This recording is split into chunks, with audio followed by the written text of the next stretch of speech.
into our job. I'm an artist and an author as well.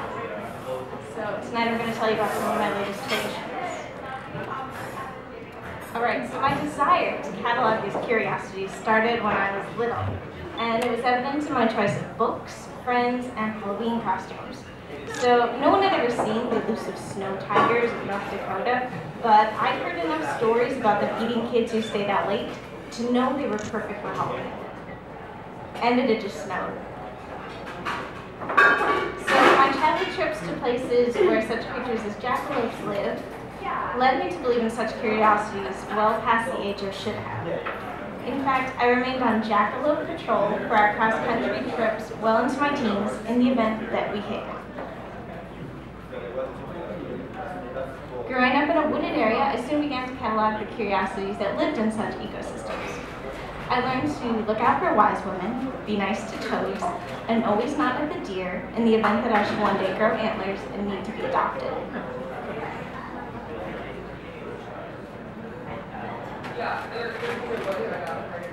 I began to meet other collectors as I cataloged these items. Some kept geese in richly furnished rooms, and others stole taxidermy ferrets from museums to complete their collection. I also recently became a collector myself, thanks to my grandmother. She's been a long-time embroiderer, and she recently sent me bundles of 1940s embroidery patterns featuring the kitschiest Persian cats and geese in bonnets. Sadly, I turned them into artwork so that I would never have to sew them. Please don't tell her. So 3 years ago, I moved to California, and when I moved here, I had to learn about all the curiosities that come with living near the sea. They're very different from the woods. So a man at the docks told me about a fish that could grant wishes, granted you could catch it. I am led to believe, though, that it's smart enough not to fall for the 1,000 wishes rule. Then a whale cruise captain told me about the love whale, which makes daily appearances for its passengers, generally right before a proposal. So the poor thing, according to those who spot it, desperately wants a hug. But the strangest oddity of the sea has to be Moby Dick, as the great white whale cat is only spotted by one person, and the cat's existence is actually strongly debated by scientists and sailors. So as I put these things together, my catalog grew so large that I actually had to put it into print. And that way, other newcomers could quickly learn about these curiosities that came from living near the sea. So I certainly wish someone had told me that tea pirates only make you walk the plank after you've had high tea with pinkies up. During my research for my book, I ran across the accounts of the most unusual museum in Norway, started by a man named Rolf Larsson. I hope you don't mind if I share a little bit about his story, because I think you'll get a better idea of the people that I work with. So, a contemporary and die-hard fan of the Arctic explorer Rolf Amundsen, he too aspired to trek to the North and South Poles. Sadly, he never made it past the end of his street in Oslo due to his great fear of seasickness. Since he got nauseous at the sight of moving water, Rolf Larsson lived out his boyhood dreams of exploring the polar regions through different means. His family had made a great fortune in the sale of sour herring, a delicacy to all Scandinavians, and even more in the lawsuits that followed. Sour herring can kill a bird flying overhead, this is true, from its aroma, but thankfully the Larsons had a fantastic lawyer who could argue the death of any cat, bird, or budgie was assisted suicide and not a fault of the product. So Roald spent some of his fortune investing in other men's expeditions.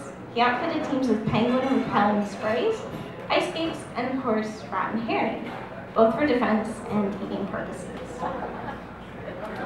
But he spent an even larger sum of his money transforming the family home into a museum for all things polar. He expanded the Great Hall threefold and had an igloo shipped in, along with stuffed sea lions and walruses to lie in the alcoves that once held busts of his great aunts, Lena, Olga, Agnes, Frida, and Ingeborg. The ballroom's floor was removed and the subflooring filled with water. Roald Larsenson then shipped in hundreds of Arctic fish and had the room outfitted with double-thick glass so he could walk across it. It was the first time he crossed the water. The crowning achievement for his museum came when he wrote a rather lengthy 35-page letter to Roald Amundsen asking for any spares fur jackets or shoes that had survived past expeditions. Amundsen's wife proudly shipped him 35 boxes of the stuff in return. 3 of the boxes even contained the explorer's unwashed caribou hide underwear. Larsenson had a special case built above the dining room sideboard to display it. And he did eat the dogs shortly after this picture. In the end, Larsenson's polar museum rivaled that of any in the world. But when he died, none of his children wanted to take care of the place. The Norwegian government had no choice but to buy the estate and add it to their list of must visit if you're desperate places for tourists. So it was thanks to this research into Roald Larsenson and for my sea book that I was recently contacted by a British museum owner to help her catalog her own museum of curiosities, oddities, and novelties, which has been in operation since the 1880s. Her collection features artifacts from people as famous as Napoleon Bonaparte. She actually owns the cork he had inserted as a prosthesis after a nasty late-night fight with a wine bat, although there are rumors Josephine slammed it off in a bureau. She also has the work of a most unusual taxidermist, Cleopatra's third best eyebrows, and Marie Antoinette's horn. The catalog should be finished and in print next year so she can attract more tourists to her amazing location.